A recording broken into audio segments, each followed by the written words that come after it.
Good evening, everybody. Thank you so much for joining me this Wednesday evening. It is hump day. We've made it halfway through the week. So, thank you guys for joining along as always. So, one of the things that I was having a discussion with my one of my colleagues is trying to figure out a way to integrate Instagram in what we do. Now, I do a separate thing on Instagram where it is behind the scenes. Yeah.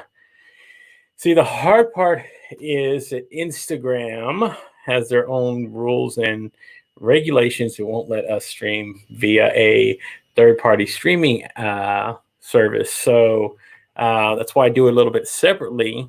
Now, I've done this before where I conduct an interview where I do have it live here and then I invite my guest in there. But the problem is the same thing you did if you kind of you have to control the audio volume. So you cannot have an open source, if that makes sense. If you're streaming on Instagram and then streaming the traditional way, which what I'm doing now. So I will work it out because we are having something going on Friday.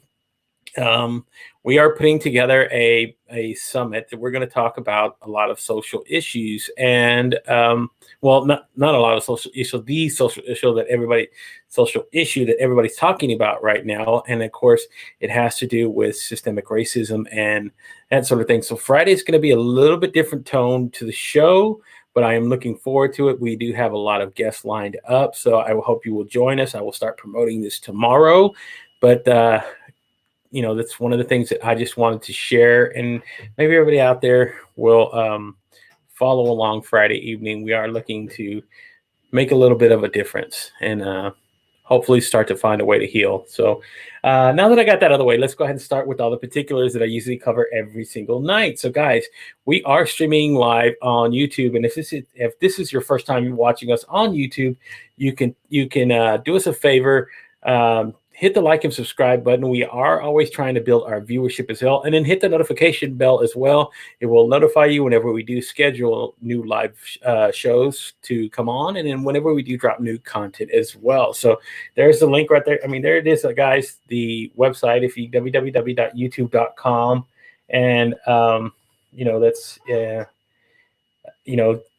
www.youtube.com/made from scratch broadcast on YouTube. So if you're watching it there, do us a favor and hit the like and subscribe button. I always appreciate everybody that does that. And then we're also streaming live, guys, on Twitter. So if you're watching us on Twitter, you can check us out at MFSB Live on Twitter, and that's just short for Made from Scratch Broadcast Live on Twitter. So we are streaming there via Periscope, and I know sometimes there's a little bit of difficulty watching on Twitter. I don't know why. I've tried to do that as well. I was trying to comment actually this afternoon on Mila Deschamps' live this afternoon. It was having difficulties. It might have been with my signal. I don't know, maybe, but again, if you're watching there live, do us a favor, hit the follow button. We always do appreciate that. And then, of course, we are streaming live on Facebook. You can check us out there, www.facebook.com/Made from Scratch Podcast. A little bit different there. So if you do us a favor, hit the like button there. It'll also send you reminders whenever we do go live on Facebook. So if you're connected there and you do follow the Facebook page, you do get reminders whenever we do go live. So drop it down in the comments if you're watching there live. I always do appreciate it. And then you can also check me out I stream also on my personal page on Facebook. So if you're connected with me there as well, at Gabriel Leal on Facebook, connect with me, send me an invite. I usually accept just about everybody, even the people who are trying to sell me insurance, and of course the Forex exchange brokers. Plenty of them out there. Those are the guys who are always spamming you a little bit, but again, so I accept them all anyway. So, and of course we're streaming live on LinkedIn. So if you're following along, you can go to linkedin.com, just connect through my profile, and I will accept just about anybody again that sends a connection to me. So thank you so much, guys. If you're watching there we go. So now we got all the particulars out of the way, guys, and let's go ahead and get started with this evening's show. So my guest for the evening, right? She I actually met her through one of my other connections, Mr. Adam Posner.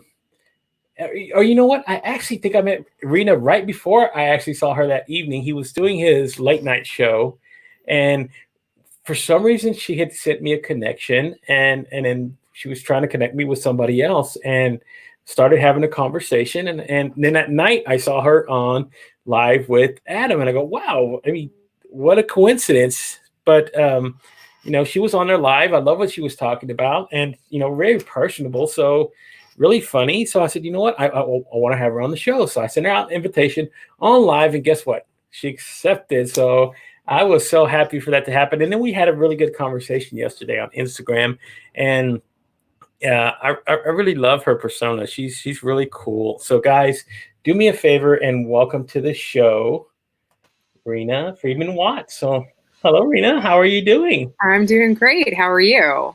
I am doing incredible today now, especially now that you're here. So, one of the things that I was telling, everybody prior to I pulled you in here was the fact that, the way that we connected was just like a big coincidence for me. But again, this is what I love about social networking and meeting new people all the time. It's just, you never know who you're going to run into. And then of course, seeing who else they're connected to. So that was kind of interesting. And then I saw you that evening on Adam's show, which was, if you still haven't seen it, guys, go check it out. That was a pretty interesting little evening that night. It was a really great time.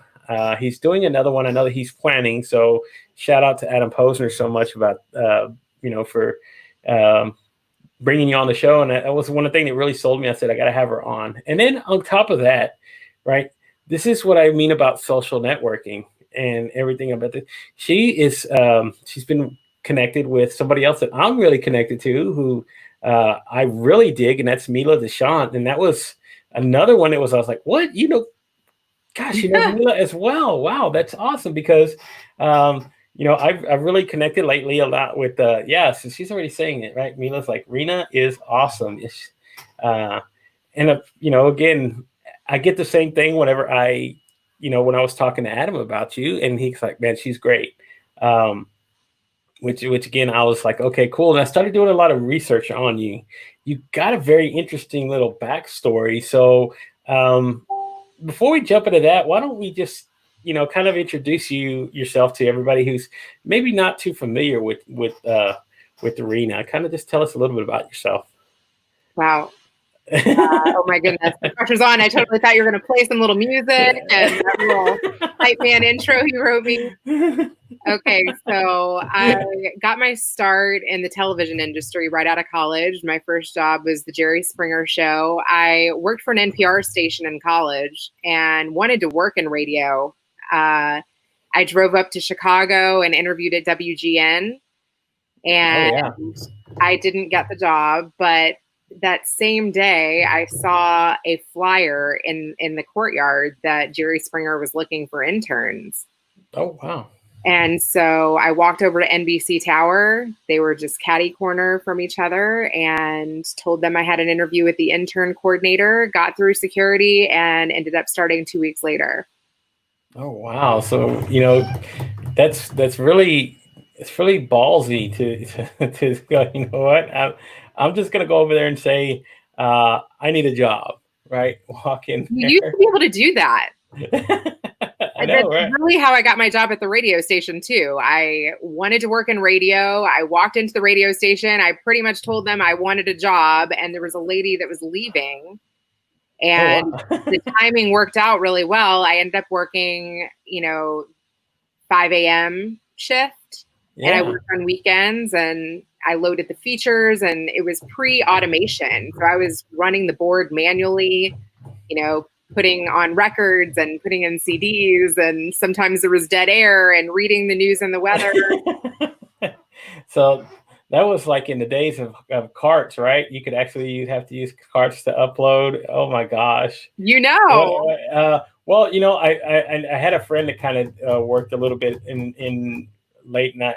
He was kind of like that. He was kind of like working to upload all the stuff and clips and audio and all that stuff for a show late at night. So, you know, he would always kind of tell me the whole process, and I go, wow, that sounds, you know, it sounds kind of tedious a little bit. So like now they have everything's of course now digital, right? So much easier now. But again, that had to be quite a bit of work back then. I could see why they would want somebody to take care of all that stuff. And, you know, that's pretty, again, right place, right time, right? So much of that. And I remember when it went digital and I got so excited because you could start recording your tracks versus right, doing them on the fly. right. Exactly, right. So And you were like, practice reading the news story right, beforehand and going, okay, before I just hop on. So yeah, it's been a lot of changes. So, you know, because again, everything the technology just simply seems to be drastically changing year by year. You know, things are no longer like they used to be. And again, one of the things that my friend Russ John always says is that, you know, nowadays you can be the media. You can actually go out and create just about anything you want to. With a lot of the same technologies that a lot of these television stations and radio stations are creating. I mean, I have my own internet radio station. So, I mean, it is the software and now and how you can process everything. They make it so easy. It's almost like plug and play now. And that's why I wanted to create my own show now. I've worked on so many shows. So after Springer, I moved to LA and took an executive assistant role to 3 producers. I worked for a special effects animation company and worked on Paramount's feature film Team America, then worked for 911 and VH1 and MTV and, you know, traveled with shows. And it was so much fun in my 20s. Then I got married, had 3 kids in 4 years, a couple corporate roles. And it's just my dad's always wanted me to have my own show. And he's been kind of my go-to guy for business advice. My dad ran a company for 40 years and he's just been with me through all of these chapters, never been judgmental, you know. Yeah. And so he's going to chime in on everybody that I interview. And I really think that his wisdom, you know, there's lessons there, kind of like the final thought on Springer. My dad's going to get the final thought. Yeah. There you go. Right. So that's awesome though, that he, you know, he wants to take out to, you know, be a part of watching you do, you know, create this. And again, it is now such that so many people again, here I am, right. You can do all this fancy stuff, that you can create now. And it almost makes it like you can feel like you have your own show. I mean, I have so many things like, I should have played this for you. I had a clap in.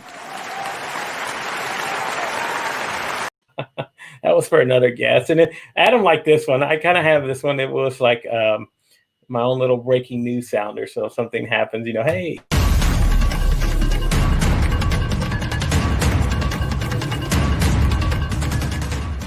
So, you know, again, you can essentially just create your own little stamp on everything. And, you know, it's one of the best things for me that of course, I tell everybody that wants to get into doing what I do. I said, look, the technology is there now. All it really has to do is you really just have to figure out what you want to say and craft your message. And then putting everything together, they've made it so simple. I mean, even the process of creating your own podcast, right?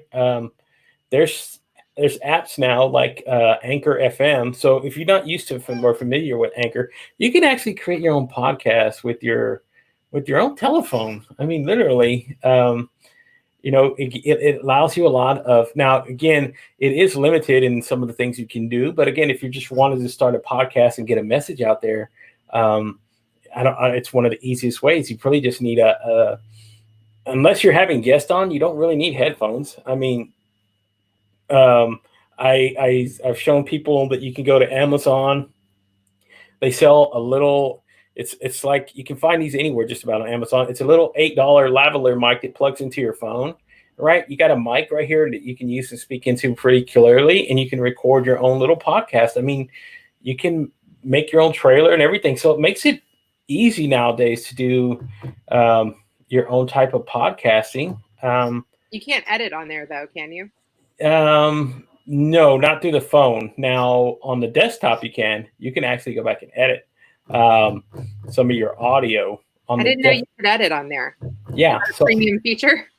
I don't think so, but it allows you to add like segments, if that makes any sense. You can add segments, transitions, a few other things. Now, if you wanted to edit out like sounds and that sort of thing, you actually have to go use a secondary audio service like GarageBand or Audacity is what I use. But there's a few others out there. But again, that's if you're getting into like really serious sort of podcasting where you want to have a real clean finished product. But again, I tell everybody, work yourself up to that level. Don't try to start it right from the bat. Just start getting a few episodes under you to see even if you like doing podcasting. I mean, some people they say the magic number is 6. If you can get to 6 episodes and keep going, you will still be able to continue doing podcast. And part of the problem is people will try it out and they go, you know what? I don't get a lot of followers. It's not that simple to just go, you know what? I'm putting audio out there. People, wow, here it is. Listen to it. It's really great. Even if it's the greatest audio that you can think of. If you do not have an audience, you have to slowly start building it up. And again, it works on you going out as well and promoting. And that takes a little bit of time. So even now, I have to promote the heck out of myself to get people to come and follow along what I do, because the hard part about what I do is I stream across multiple platforms. Now, it would be easier for me just to pick one and concentrate, but I want to be different. I want to attack it from just about every single angle that I can, because again, I don't know where I'm going to find that one person that I connect with. And that's why I want to spread the message. And I think it'll grow eventually over time if I'm being what they tell, all the experts say, be consistent. I don't know how much more consistent I can be. I mean, I do it Monday through Friday, 5 nights a week. So I'm thinking on top of working a full-time job, on top of working a full-time job during the week. And then I have a second job on the weekend that I work with family with. And of course I have 4 kids. Me too. So it is hard sometimes. You must have a good wife. Oh yeah, she's super supportive. I do sometimes have to bend over backwards for a lot of things to get this together. But again, she sees how passionate I am about it. And, that's one of the things that I've been lucky about is the fact that I have somebody that's really supportive of me doing this. And sometimes there are days where it's very difficult. So what I've tried to do is I've tried to simplify the process as much as I can. So doing and concentrating on all the work to get done before the pre-show, so I don't have to go back and do a lot of post work. Because again, that's where people can get really lost. You can take a 30-minute clip and it'll take you 2 hours to edit if you don't know exactly what you're doing. I've been experiencing that.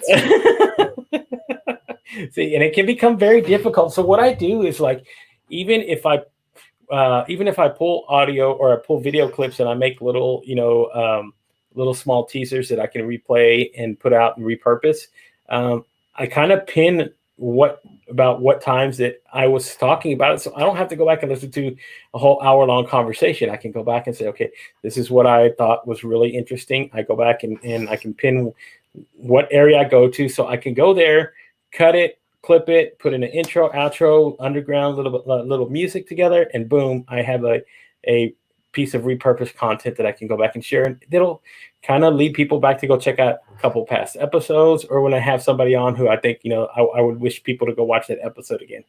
So it is a little bit of work. And I do try to, again, maximize. Oh yeah. On top of that, I'm writing a book, so that's another thing that on top of what I've been doing. So, it is hard some days to put everything together, but if you're passionate about it, and like you said, if you love doing what you're doing, at some point you can look past all the work and everything that's going on, and you're just ready to go. This is what I look forward to now every single day. Getting the opportunity to go, you know what, I'm going to get to talk to somebody this evening, and it's really interesting. All the little things that I've learned along this journey that I've had, and kind of like with you, I hope at some point to be in the right place at the right time, so that at one point I do want to really look at this and making into a career. So, but again, I digress a little bit.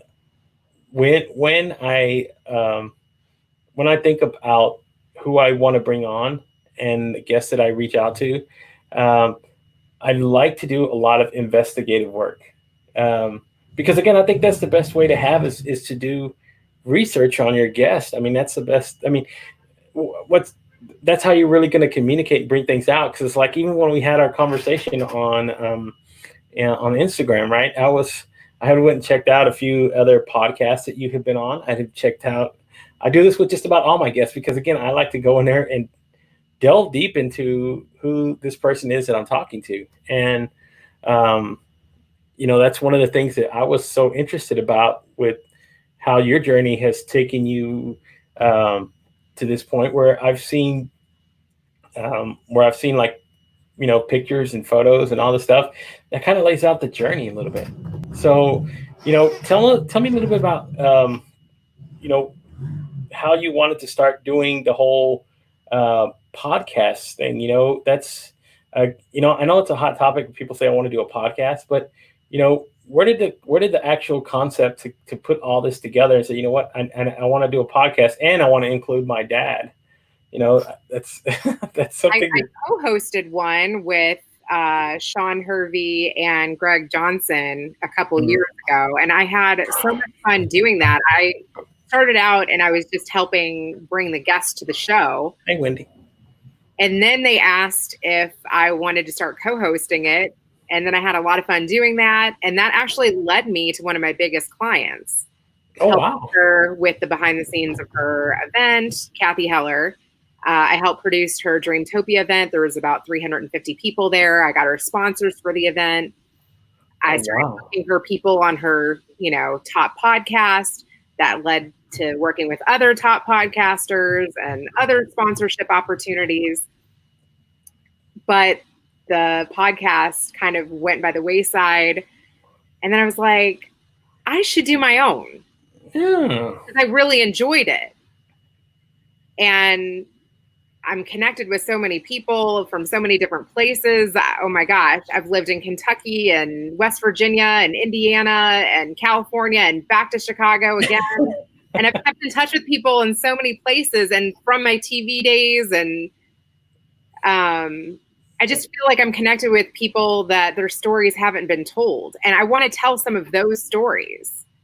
Yes. And that's one of the best things about, making these connections, right? At some point, these connections start to, again, I see it as planting seeds. Everywhere you've been planting seeds somewhere, making connections with this person, right? And at some point, those seeds start to blossom. So things start to come out of it. And you go, you know what? Again, hey, I can do a podcast, right? I know so many people that have interesting stories that need to get out there. So I am all about somebody getting out there and, sharing their story and building their voice. And because, again, once you get into it, right, and you found out that you loved it and you had a passion for it and you want to start doing it more and more. And, again, what better way to do it and then have your father be along there for your journey? I mean, that's the total character where I get all of my quirkiness from. Yeah. And he's always wanted his own show. So I am going to give him some spotlight. There you go. And again, it's you getting to be Reena. And again, you get to share what you love and what you're passionate about. And that's what I tell everybody. This is your, you have your own little soapbox now to stand up and go, you know what? Hello, everybody. I'm Reena, and this is what I love, and this is what I want to share with you.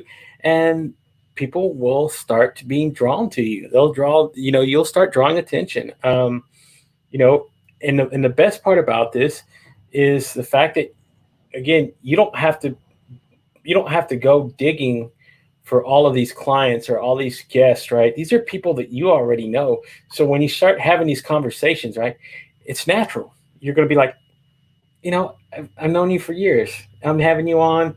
We're talking. We're having fun. I don't have to. I don't have to struggle. And I don't have to do as much research. The first Exactly. guest I knew for 19 years. I hadn't caught up with her in a while, so it was very conversational. Yeah, and that's one of the things that that's how I started my journey. I reached out to people who I knew and I was very comfortable with until I learned how to get my feet under me and how to connect with people. And again, at that point, then everybody became my friend. So I don't have, practice. It's really what it is. Practice here. I mean, your episode 72. So I've done I've done a few solo shows. So I want to say I've done about 65 of these with a guest. Some of these people I'm real familiar with.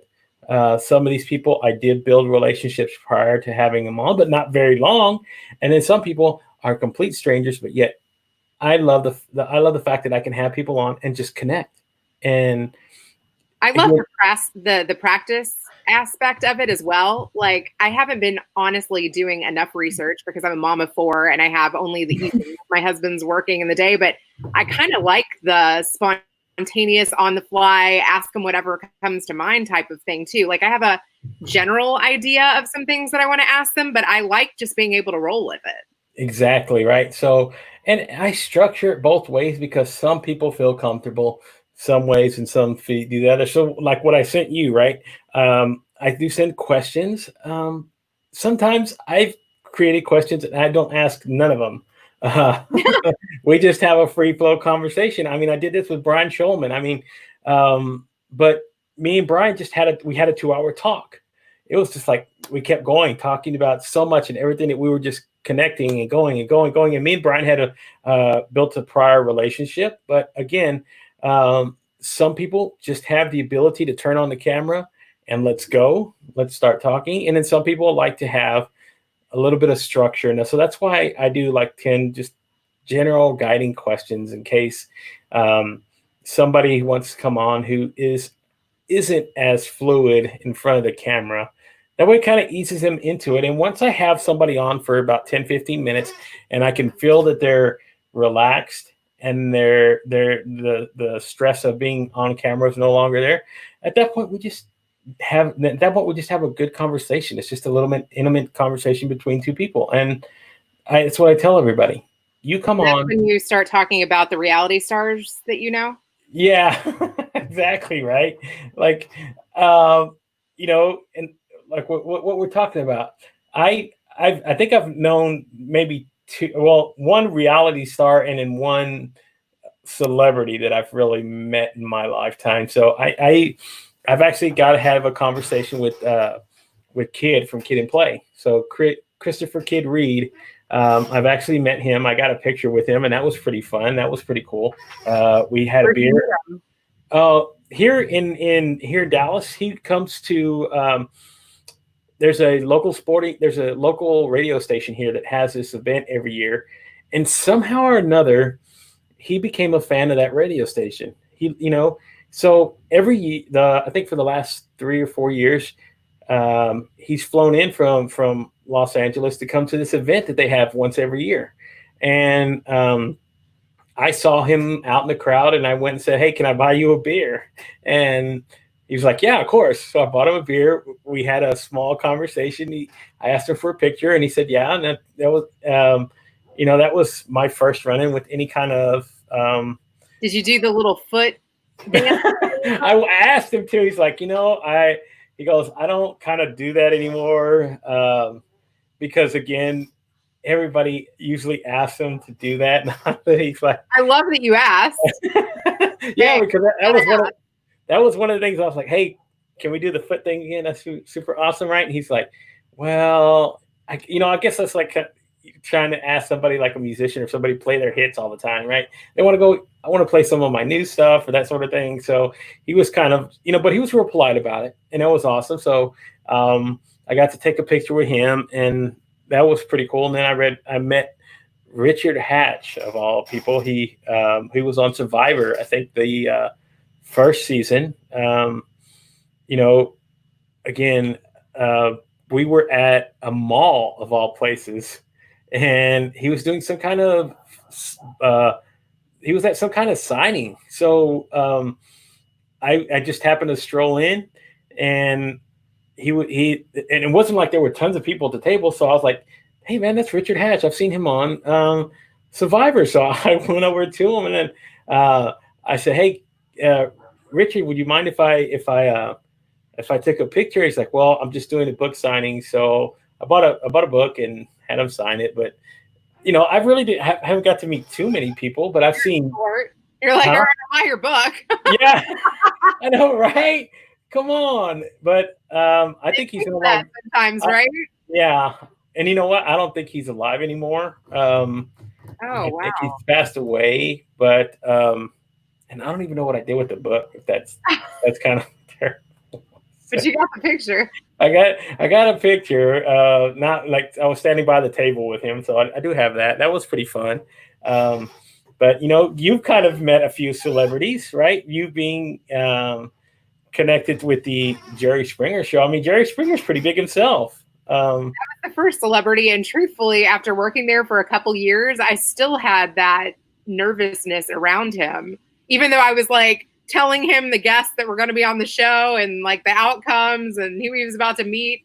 Every time I got nervous, but I was like 21 years old, 22. I was a baby. Oh, wow. Yeah. So I was backstage and, running out in between commercial breaks and making sure they said everything they were supposed to say. And yeah, right. And again, that's, that's pretty interesting. Again, saying, hey, working with somebody like that, right? I mean, I always wondered what it'd be like to work with, say, somebody like Johnny Carson or Jay Leno, to be like their handler, who's their onstage production assistant, who has to handle all that stuff, right? That's got to be a pretty pressure-filled job sometimes. Because yeah, I was saying some prayers. A couple shows, I'm like, please God help me. I hope everybody goes out onto stage.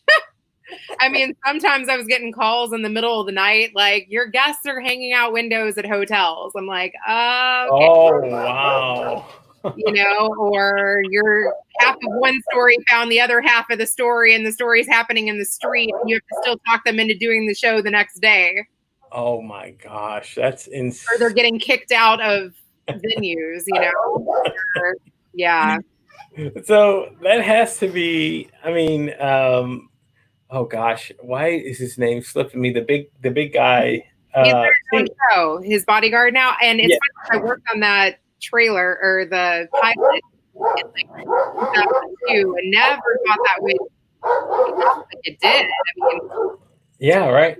I mean, I everybody who used to watch the show, you kind of knew who Steve was, right? He was, yeah. I mean, you had to see him, of course, when all the ladies were rubbing his head and right, and people would charge at each other. There he is, having to step in, and they were chanting his name too. He was a total personality, right? So that had to be a different scene, because again, we don't really have anything like that anymore on television.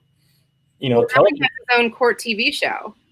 Oh, wow. I mean, yeah, so Jerry Springer ended, and now he has his own court TV show. It's funny because I worked in court TV for about 5 years. I worked on Judge Alex. I actually have a picture right here. Let's see if I can show you. Oh, yeah, show me that. I want to see that. Okay, let's see. Can you see that? Oh, wow, there he is. Reena, great cases. Wow. So I was a stringer where I went to the courthouses and pulled cases. And truthfully, that's kind of like the news junkie in me. I would go through hundreds of stories looking for a good one, And my favorite story, I don't know if I've told this too many places, but it was at a courthouse here in Chicago. I actually worked at courthouses in Kentucky, in Indiana, and in Chicago. It was a great job. While my kids were in preschool, I'd drop them off for 4 hours, go to a courthouse. You know, the cases in the small claims cases, I would dig through them, find the cases, and upload them. Oh, wow. So my favorite story was someone was being sued for the wrong crossbred animal. They ordered a Z donk and they got a Z horse. So I didn't even know that people crossbred animals in this country. I was like, oh my God, we got to call them immediately. I called from the courthouse. I was like, this is a crazy, awesome story. And then it, leads you down the rabbit hole of looking all of that up on Google. Oh, wow. That's insane though, right? The things that people are going to go, I have to go see you, dude. You did not get, you not give me what I promised, right? I got a Z horse. That's not what I asked for. I actually want to interview somebody who if you're listening right now and you know somebody who crossbreeds animals, please send them my way. Right? Oh, wow. So I gotta put that. I'm gonna put a link up to where they can find you, because that is insane. Go look back through my stories. Oh my yes. God. Yeah. So, and again, I've seen, as we're talking about going down the celebrity path, one of the things that I saw that was when we were talking was you had mentioned you met Gary Vaynerchuk. Now he's a pretty big lightning rod. He's a pretty big person now. So what was that like meeting him? How is he? That was a crazy story too, and another one of those right place at the right time type of things. I had worked for a financial firm for about a year and a half, where I put on lunch and learns for financial advisors and CPAs and estate attorneys. And I had connected with someone on LinkedIn that produced large and small scale events. Yeah. Okay. Shauna Arnaud, and a Paste and Hustle. And I hired her to help me with one of those lunch and learn events. And then when she found out I left that financial firm, she hired me back. So she was putting on Generation Now in Toronto a couple years ago, 2018. And she said, I need help booking sponsors. I was like, well, I've never done that, but I bet I could. All right. Yeah. I'll take the risk. Let's go with it. I had no idea how I was going to book a sponsor, no script, just a bunch of potential companies, right? Yeah. But I utilized actually a LinkedIn relationship, and I talked somebody in, one of my LinkedIn connections into sponsoring. He wanted 5 minutes with Gary. He wanted to meet a couple of LinkedIn influencers. I made that happen. I met him in Toronto. I hopped 3 flights to get there. Spirit Airlines actually gave me a free ticket, so they sponsored too. And I was on my way. I was like, I hope, I had no idea what was going to happen. It was the first time I'd ever been sponsored, the first time I'd ever been to Toronto.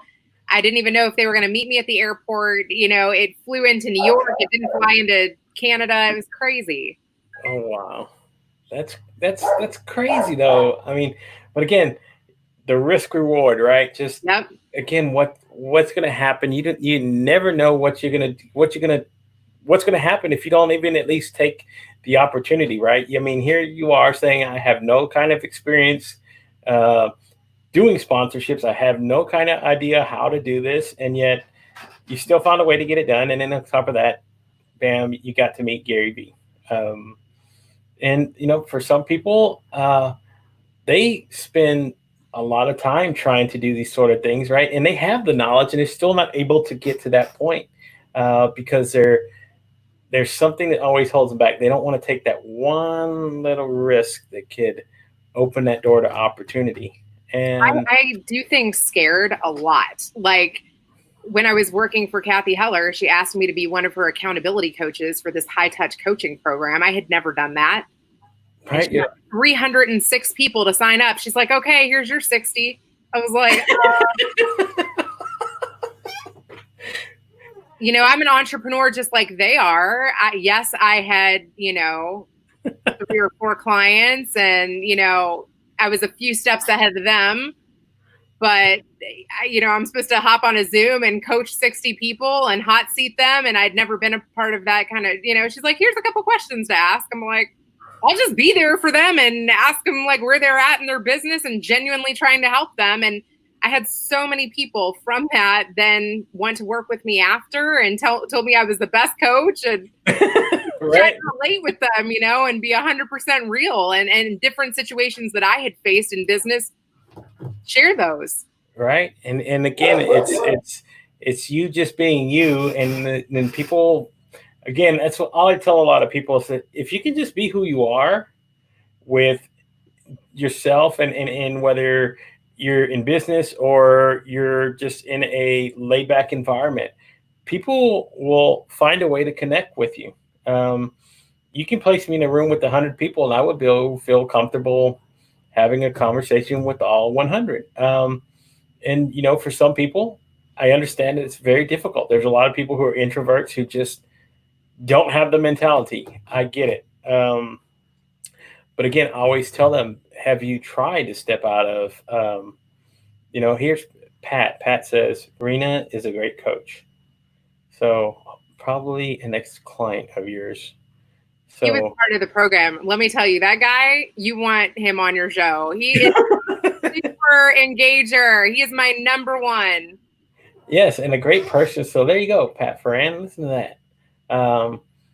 Reach out. We'll connect, Pat. So yes, he is a good one. And again, I love you know, having people who will take those sort of risks, right? You don't. I don't meet very many people in life who have done the things that you've done because, again, they always say, "I should have done this. I should have tried." Right? I should have went in for this thing. I should have went in for that. And you know, I've been that person as well, where I was like, I should have done that. But I'm at the point in my life where I'm ready to take whatever risk. And again, because again, if I fail, oh well, I learned something. I think that's what a lot of people fail to understand is that if you fail, it's okay. Let's see. I'm too busy. Yeah. So Mike is like really one of those people who's he's too busy observing the room and learning from interactions instead of interacting with the people. That's the way you got to do it. But again, I think that when you go out there and you can take that opportunity and run with it, that's when the greatest things in your life happen. Because again, you're opening yourself up to failure. You're opening yourself up to being vulnerable, to not being successful. But guess what? What if it works? Right? I mean, you're kind of walking. You're proof of what happens if you just go and say, you know what? Can I get this job? Can I go do it? I mean, I hear stories about that all the time. How did you meet with this person? Well, I wrote them a letter. Really?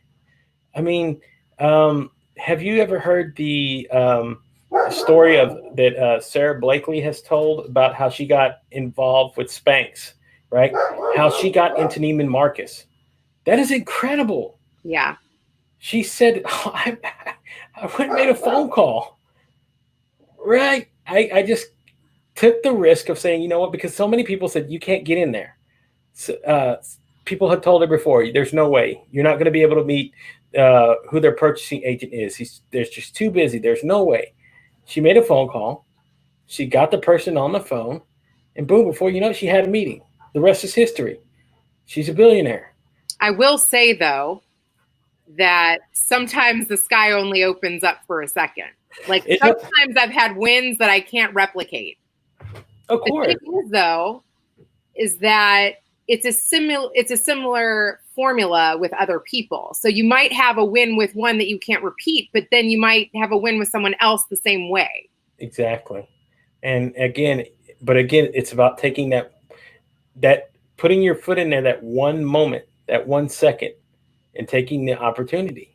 And you can try again, and you can continue to relationship build. And here's another thing. I think you should relationship build all the time and create relationships before you need them. So you're not just reaching out to people with an ask. Yeah. And you know, and again, it's all about what again, taking the opportunity when it's presented to you at that moment. So there's so many stories out there. I mean, there's a gentleman who was from the area here in Dallas. His name's Zane Gazzini, and he works for Gary Vee now. But there's a video of him. He was at a conference here in Dallas, and he essentially asked Gary for a job, and Gary said, "Okay, you want a job?"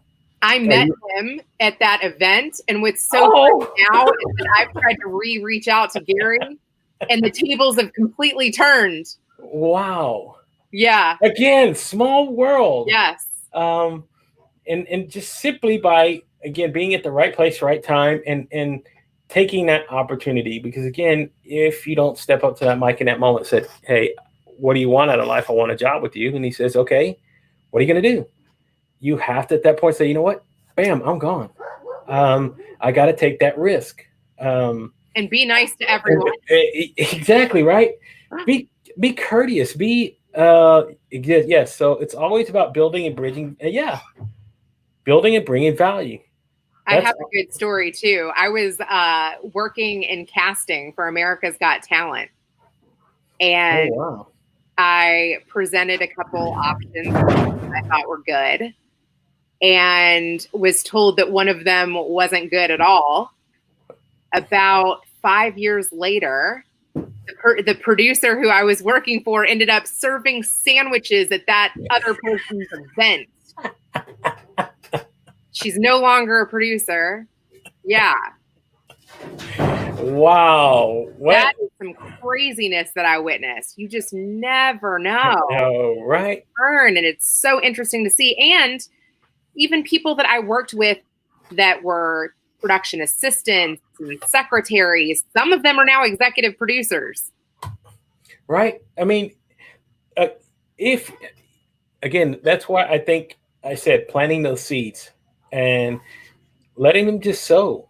And again, taking the time from time to time to reach out to somebody that you're connected with in your network, right? You don't have to talk to that person every single day, but you know what? Every now and then, yeah. What's going on with them? What's new? That's it. Right. And again, there you go. Boom. You spark that interest again and they're talking again. And then at some point they might go, "You know what? Hey, Reena, I need to reach out to you. There's something I want to talk to you about." That's how a lot of things open up. Like, now I'm working with a best-selling author, an international best-selling author, and I'm helping her get blurbs for her book. So I reached out to top podcasters that I know, and I'm like, "Hey, do you know anybody that's in this space?" I'm constantly telling people what I'm up to because somebody might know someone. Exactly. It's letting people know, like, your relationship builders and your connectors, like your other super connectors, you got to know who those people are. Because every project that you're working on, they probably know somebody that could be of value to you. That's right. Adam? Yeah. Right? Like, let that guy know what you're up to, because he's probably going to know somebody that could be good for it. Yeah, and if you don't know this guy right here, Mike Padurano, he is one of those kind of behind the scenes super connectors. He's one of those people. Mike. I'm going to be saying hello. Yeah, so again, listen what he says. Treat the janitor and the president the same. Yep. Right? That is the exact thing of why I connected with him very early on, and we really had a really good connection. And again, he's brought me so many interesting people because he knows what I'm about, what my form is, and again, I'm open to anybody. I'll have a janitor on. If you're a janitor, guess what? This is the show for you. I will find a way to make what you're doing. I want to have a janitor on. Yes, right? Because again, it's not just about. I want to know what's the craziest thing that they found in the trash can. Right? Or what's been the biggest thing they found in the toilet? What are those kind of things that go on in life? Because again, that's something that I find so interesting about everybody. Because again, everybody I know, doesn't matter if you're, again, I was talking to a young man. He was a horse wrangler, right? Well, how do you get that job? I mean, you don't find that in a newspaper, right? You're not like, "Hey, I'm going to go apply for this job as a horse wrangler," right? No, you go you get the connection from somebody else that, I know somebody in a 4-H club somewhere. They're looking for a horse wrangler, right? And but again, those kind of jobs are listening about what they talk about and how, again, what they do. Um, it's always interesting to me because, again, everybody's got a job. Everybody serves a purpose, and the one thing that I more than anything say, you know what, you never know where that next person, that next great person is going to come from. It could be the janitor. It could be somebody. Um, I mean, there's so many. I mean, I had a gentleman on. He was an ex-football player, um, Marquise Ogden, and he told his story that he had to take a job as a janitor. Right? How many people did not know while he was working as a janitor that he was an NFL player, ex-NFL player? Probably a lot. They didn't know that about him. They just knew him as a janitor. And now he's sitting there serving as an executive coach to a lot of CEOs and that sort of thing because he went out and worked and changed his life. But again, he was a janitor. Okay, but you never know where that next really great person you're going to meet, where you're going to meet him at. And how many jobs have you had? Right. Oh, tons over my career, at least 15 different jobs, Yeah, exactly. Right. And I tell so many people, right. If you take the common courtesy just to get to know somebody, you don't know how much that will stretch for you somewhere down the line. Um, because I've started doing this, and so many people that I connected with early on my journey, they've helped me out so many ways. Kind of getting me in with certain people. Hey, do you want to talk to this person? Yeah, why not? I want to hear what they have to say. Cool, invite them on. Right. I had a 2-hour phone call with someone last night and got one email that I needed. One, right? And that's what you were looking for. And that's all you need is just, again, but you took the time, right? Out of that 2-hour conversation, even if this is the thing, even if nothing came out of it. Totally. I had a 2-hour, I really had a really great. He was a super connector that I probably knew one of the 5 people on my list. Exactly. And even though it might have not been at that moment, what if 2 months down the line, he says, hey, yep. Reena, guess what? Sent you an email out of there, and, I can get you to somebody now who you want to get connected with. Here's their email or whatever it is, right? And I gave him 2 also. Yeah, and that's how it works. On the phone with him. I'm like, let's craft the email together. Exactly. And it's again, that's just the whole thing about making these connections, and then, again, building relationships. I think that's where it's the really strong point, is just, again, not dropping in the instant, hey, I'm a quote unquote Forex trader. Are you interested in buying? Oh my gosh. Are you interested in buying cryptocurrency? I'm like, oh, yes, I am. Tell me about it. Yeah, tell me about it, right? And just to hear what their pitch is. Oh my gosh, I've gotten a 3 email sequence from Northwestern Mutual. How many times? Where they just send you. I noticed we're connected with some of the same people, and I haven't heard anything from from the last 2 messages that I sent you. I'm like, I'm just going to see how many you're going to send. Right. If you break from the sequence, I might give you a response. Exactly. And like, one of the things that I've seen somebody else do this, so I started doing it. I did it a couple times where I said, you know what, I would send them a message back and say, hey, you know what? No, I lost my ass in cryptocurrency trading. I don't do that anymore. I had to take a job as an insurance salesman. Are you interested in term life insurance?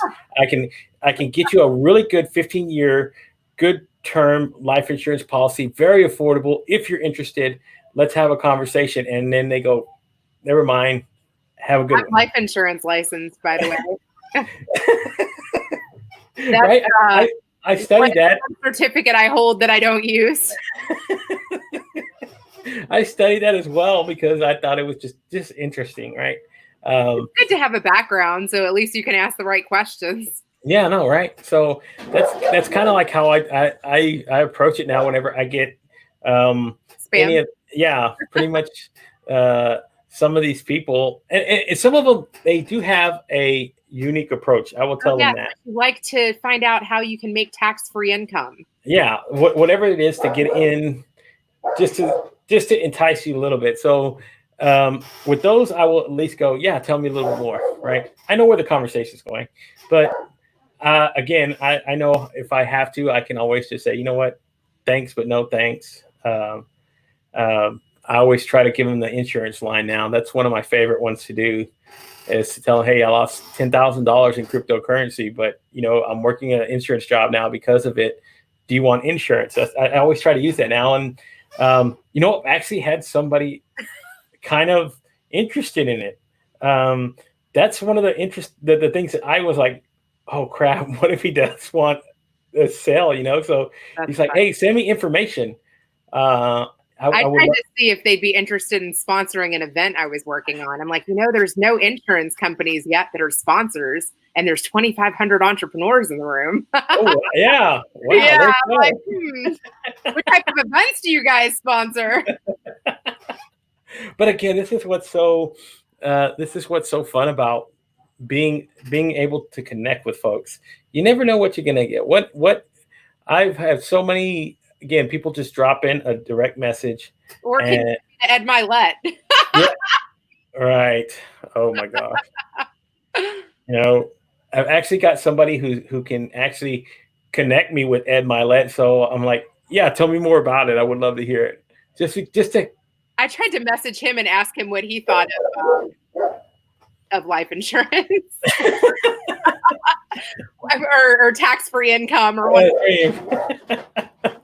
Right. That's another one. He certainly isn't talking about that anymore. No, but you think He's of, maxed.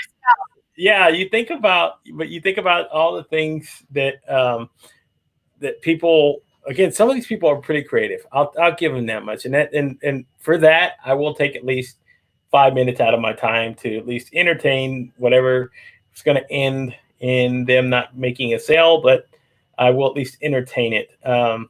Because again, I never know. Some of these people are real, and then some of these Yeah. people are just like you can tell they're just running out of Nigeria, and again, they have no kind of profile, they have no kind of anything, and then here they are dropping into your Do you direct messages. interact with them just to get more followers? You know what?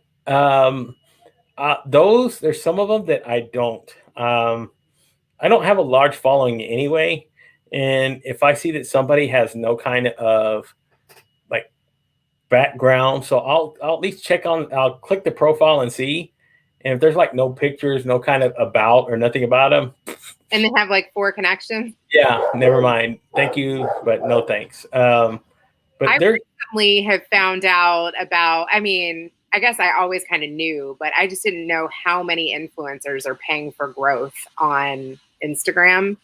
yeah. Do you know I've had like 5 or 6 There's people reach so out to many me. Instagram companies that are Oh, making a killing, oh my and gosh. people will pay for that and it's all bots, but what's Right? your thoughts on that? Just looking more credible. Exactly, right. To get I have 20,000 people that follow me. Man, I'm like, I'd rather have like what my numbers right now. I think on LinkedIn I only have like 3,800 people. But out of those 3,800 people, a That's lot a of them, lot. huh? That's a lot. Yeah, that's a lot, but compared to what I do every day and being out there in the public, there's people that have 10, 20, 30,000, 40,000 who have this huge followings, right? It's taken me time to get just to get to 3,800 people, right? And a lot of these people I've had personal conversations with, at least to say hello and that sort of thing. So this growth is not super enormous. Um, but again, I tell a lot of people that, you know what, it's about the quality. I mean, here I am. I still connected with a lot. I'm connected with a lot of really upper tier people who do a lot of creative things, like getting connected with somebody like Adam, right? Adam's a perfect example. Um, he knows a lot of people himself, but one of the ways that I got connected with him was just by reaching out and asking questions and being engaged in the conversations that he has and a lot of his live shows and that sort of thing. So that's how I got him first. Yeah. And I just, and again, what I always used to book Adam about, though, was about podcasting and learning about how to do podcasting and learning how to do, video streaming. And one of the things he would always tell me was, of course, he would say, "Hey, I'll talk to you after the show. I'll send you a message, whatever." And that's how we really got connected. Beth just said, just like this post, connect with everyone who posts on it. That's so true. And I think not everyone does that enough. Yeah, I know, right? People that like a post that, I'm going to be on something. I'm like, hey, I'd love to connect with you, whether you're there or not, Yeah. And, and what I tell everybody on there, hey, you want to connect with me, send me a message. I will more than gladly accept and just have a conversation with you. Believe me, I've had tons of conversations with people, and it's not even stuff that leads to coming on the show. It's just things that they want to know about me or what I do with how I create all of this, and I share that with them because again, I love helping people help find their own voice, because later on down the line, those people they're going to start connecting and saying, you know what, I learned from Gabriel. Go over here and connect with him. He is, a really great person, and I know that by helping people out and paying it forward that way, I mean, it's going to pay more dividends down the line than just having somebody, again, if I just coldly said, you know what, I don't accept people unless they're potential clients. I think that's shutting the door to something that could really open up for you later on down the line. Have you gotten opportunities unexpectedly through LinkedIn? Things that I have recently. Yeah. People have reached out to me, and but I question whether or not it's going to fit into about what I want to do going forward.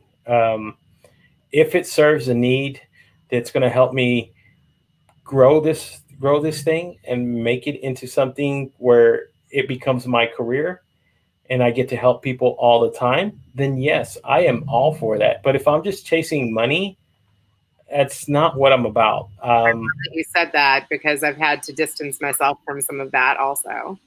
That's one of the harder things to have to think about whenever you make these decisions is, am I doing it for the right? Yeah. Am I doing it for the right reasons? Mm-hmm. I've learned from experience that chasing the money only puts me in situations and spots that I don't like. I've realized that in more than one vertical. Right. So, I've had jobs that were higher paying. Yeah. I really did. Yeah. And I was miserable as fuck. I dreaded, so much so that I would dry heave before having to go to work. Wow. Because it's telling you. Yes, it's your body telling you, get the fuck out of there. You're in a bad spot, dude. This is not what. That. Yeah, and eventually I got out and found another paying. It might not have been the same pay, but guess what? I was a lot happier. Yeah. And that's when I realized, you know what? For me, it's going to be about the happiness factor, and that's what matters to me. And if the right situation comes along and it helps me, that's going to be something that aligns with what my purpose is now. Yep. I am all for it. Believe me. If it helps me get into this and make it a career, I will do it. But if it's just to do it for the love of money, I'm done doing that. I'm done chasing that. It's funny because I talked to a podcast producer recently, and he told me before I launched my podcast, I should try to get on bigger podcasts to promote mine. And I was like, I don't even know if that's really my aim. Right. Yeah. So Adam's like, sup, people? Yes, go put Nina to bed, my friend. Love you, Adam. You're the best. But again, that's the thing that I talk about a lot, is that what is it going to make you happy? And I think that's what I've also been told to buy followers to look more credible. Again, that's like just getting into pods as well and trying to get people to help you grow your network. I've been asked and I've turned down people, and that's not what I'm about. But you get genuine feedback when you don't do that. Like, if you have a post that does well and you didn't post it in a pod, you're going to know that it did well because it was quality. If you post something that sucked, you're also going to know. Yeah. And again, that's how you're going to tell whether or not, you're really being genuine, authentic, and people are really connecting with you.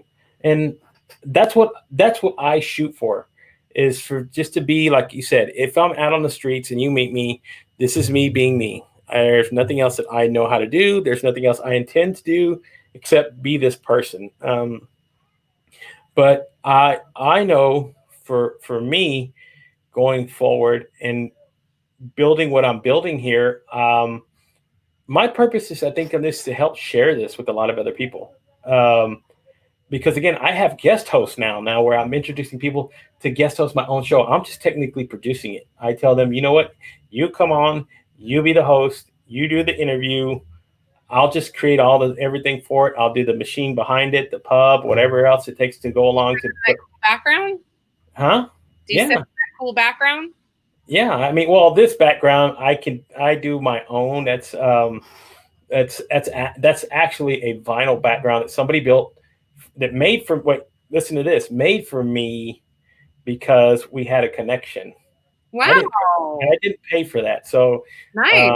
Sherry Lawley, if you're watching, if you don't get the chance to, thank you again so much. I'm ever so grateful, because that stands behind me every show now. That is so cool. Because she made that for me, and that is, for me, my way of saying thank you very much every day. So if everybody sees that, that's who made that for me. Did not ask. She asked me one day for my address. I sent it to her, and that shows up on my doorstep one day. And that is clear. Yeah, super awesome. She's one of those people, again, that is a super connector that works in the background. She is one of those people that just, I don't have to be the forefront. I don't have to be center stage, but I can get you in connection with the people that you want to get connected with. And that's what I love about what I do here. I've met quite a few of these people in my world, and they make what I do so much easier, because they bring, then I guess, to the point where they bring people to me, because they think they'll know I'll have a real conversation with them. And guess what? If I don't have a thing where you say, you know what, you're not going to fit on my show. I tell everybody fits on my show. You bring them to me, I will put them on. We will have a story. I mean, this gentleman right here, David, was started out. He didn't know a lot of people, didn't know too much about social media, but he said he had a story that he wanted to share. We just recently connected too. Brought him on my show. We talked. We had a conversation ahead of time, and I told him, David, I'm going to help you build your voice and build your journey and get going. And now awesome. And there he is now, where he's out there connecting with folks and doing this sort of thing. And I told him, that's how you're going to do it. Yep. I just told him, be real, be authentic, and tell these people that you connect with and you engage with what your story is and why you want to share it. And people will find it interesting. Just keep doing that. And before you know it, even though you might not be comfortable, you will get comfortable doing it after a while. If you keep doing it over and over again. I tell people, and this is why I tell people all the time, I had no experience in this. I had no interview skills. I had none of this when I first started. I always tell everybody, if you want, go to my first episode, see how much I sucked. I did. It was terrible. Bad lighting, me sitting in front of a white fold-out table in my garage with the white sheet behind me and one set of light in the camera. And it's just me started talking. And that's how all this started. I need some better lighting too. Well, these are things, of course, you learn. You learn along the way. But again, if you're talking about video, you got to work on that. You've been in the business. You know how gaffers and how they work the lighting and everything else that goes along with it. It's a lot of, that's a one big part about the industry that they really take seriously, is making sure to have the right lighting whenever they're filming. Some directors are super, super, super concentrated on having the right kind of lighting whenever they film. So my podcast is just audio. And again, if you're doing just audio, right, you got to concentrate on message first, then work on the sound. So if you got a real good message and you know what you want to talk about, what you want to share, you just have to go out there and start doing it, and then start learning all the small little technical things about doing it. And do it, Dave. He said he wants to be on my show. I would love to be on your show. This is the one thing that I'm learning how to do myself. Right, I've had plenty of people on my shows. The only thing I haven't done is, I haven't been on a lot of other people's shows. So really? So I'm starting to open myself up to doing this and go, you know what? Podcast. Let me separate that. Live streams. If you have a live stream, I tell them, send me a link. I will jump on in a heartbeat. I've been on so many other people's shows on live. So live streaming is my first love. But I always tell them, if you have a podcast, invite me. I would love to be on your podcast as well, because again, I have my own podcast. I'm recording I do a separate podcast on mental health. Oh, cool.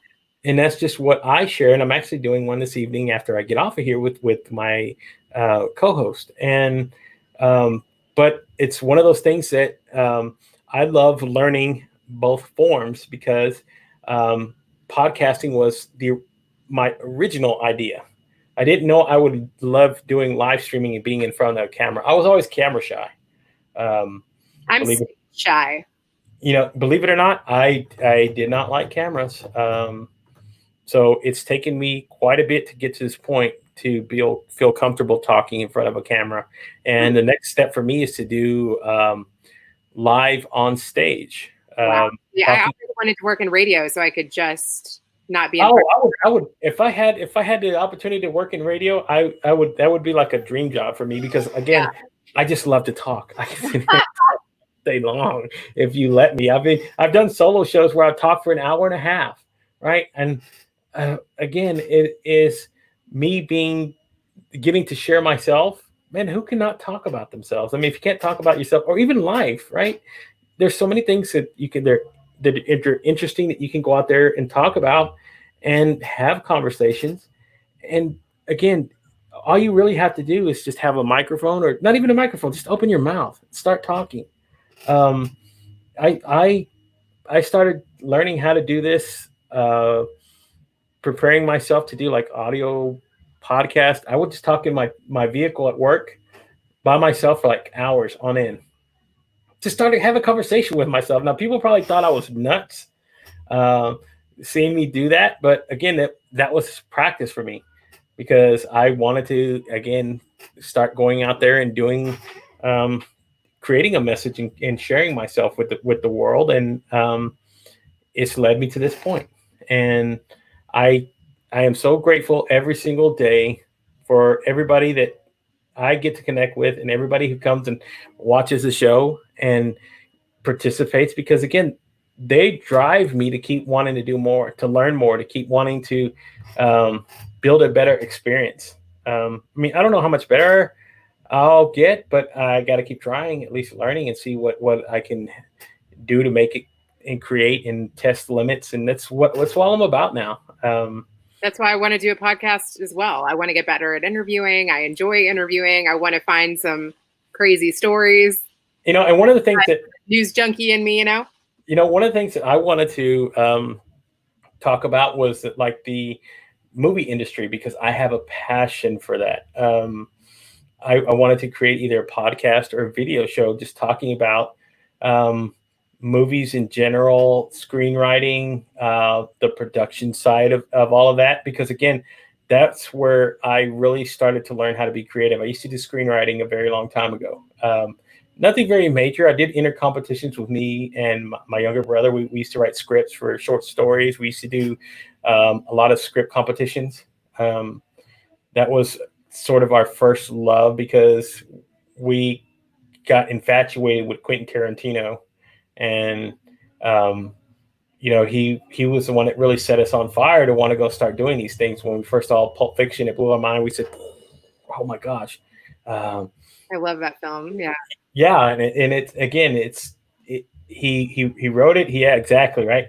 I mean, everything about that thing, everything about the characters, everything that he wrote about him. Oh, why is his name slipping my mind now? He had a co-writer for that one who doesn't get credit for it. Even though if you go on Weinstein film.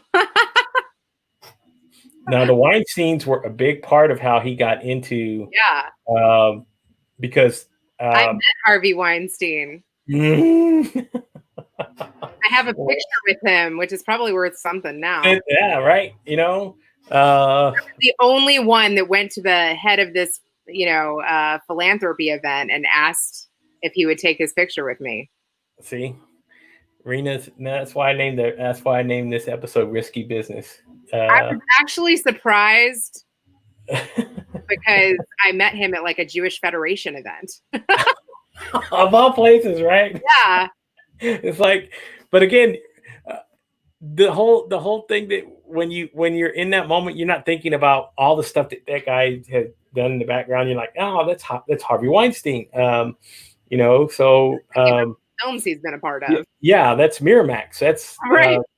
That essentially Miramax and finding Quentin Tarantino were two big integral parts of them growing that business because they were the independent studio or production division or whatever you want to call it whenever they first started doing those movies, and finding those guys out there, him and Robert Rodriguez and all these other independent directors, writers who created their own stuff, right? Miramax was a big part of them growing that franchise, and of course, look what happened. I mean, you didn't know all that, but that was like you just never know. No, I'm not surprised. I mean, the entertainment industry is full of that. And I'm sure there's stories out there that nobody's going to tell. Yes. About all of that. But that's why I want to do a whole. That's why I want to do a whole a podcast or again just a show about talking about it. I mean, I had up. Yeah, because again, there's so many interesting stories about it in the background, and that's what I love about it is, how from idea to concept to how movies actually made. That's what interests me about the whole process. Because there's just from the show that you wrote me, I was like, wow. Yeah. Well, but again, that's me wanting to be a writer. That's me being my part of me, my heart and soul as wanting to create. And that's always been inside of me since I was young. I used to draw comic books. My own little comic book. Hugo the Mouse was the name of my character that I started drawing, and I think I was 13. And it was just me writing stories they were really about my life and just talking about my brothers and all of the things that would go on in my little circle, and that's what I would write about. And do a children's book too. I've thought about that. I wish I could. My mother had a lot of this stuff whenever my parents got divorced. Of some of the small little books that I had. I don't know if she has them anymore, but I would love to see if I could find them, because again, he was just part of what I wanted to create when I was so young, because I wanted to have my own comic book. I was infatuated with comic books as a kid. We used to read them all the time. We didn't have TVs and we didn't have all these huge things like Netflix and Hulu where we could just go plop in front of a TV. I used to read. That's how I had to keep my mind and be creative. So that's what I've always wanted to do since I've been a kid. So, but again, you know what? It's okay. I've had a great evening, had a great chat with you. And you don't even realize it, but we've been on for an hour and 20 minutes. And probably go like another hour. Yeah, exactly.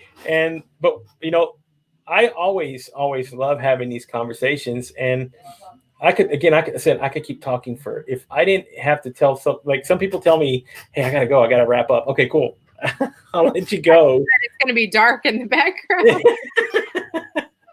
So I'm going to go ahead and end it because I do have a podcast I got to get recorded here in a little bit. But again, I loved our conversation, Reena. I thank you so much for coming on the show, and let's stay connected. For sure.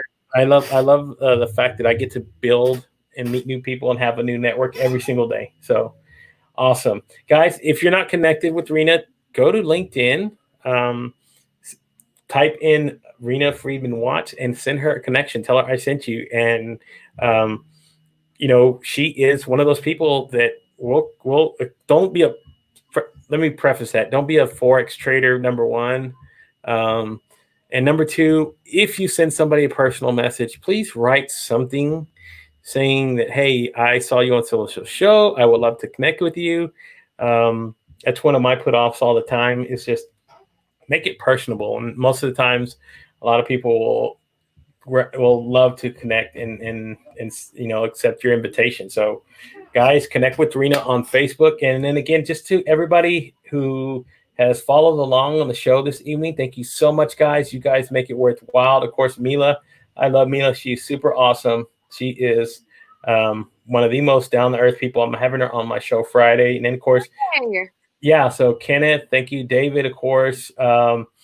Pat Foran, thank you. I will connect with you. Reena says you need to be connected with, so I will. Of course, Carl Williams, thank you again. We will have a coffee, my friend. We're supposed to have a coffee pretty soon. And then, of course, Beth Crosby, she's been a regular follower as well. And then, of course, this guy right here, I think you might know him, Adam Posner. I always got to say it right. I always do that. And then, of course, Barbara Campbell. Thank you guys so much for making this show so much fun. And everybody that's been watching, of course, on Facebook as well. You guys make this worthwhile every single night, and I am so appreciative of you. All the gratitude in the world for following along and helping my journey. So again, thank you, Reena, so much, and we will talk again soon. Have a great night. Yeah, just hold on one second. I'm going to end the show, and I'll just have a few words with you. Okay. Thank you, guys. You have a good night, and I'll talk to you again tomorrow, 7:00. Same bat time, same bat channel. My guest tomorrow will be Kai Torrance. We will talk about her restorative yoga and healing, because this country needs a lot of healing right now, and I will want to cover that subject. So thank you guys so much. Y'all have a great evening. Stay safe, stay positive. Love, peace, harmony, compassion. We need that right now, guys. Share it with your fellow neighbor. Bye-bye, everybody.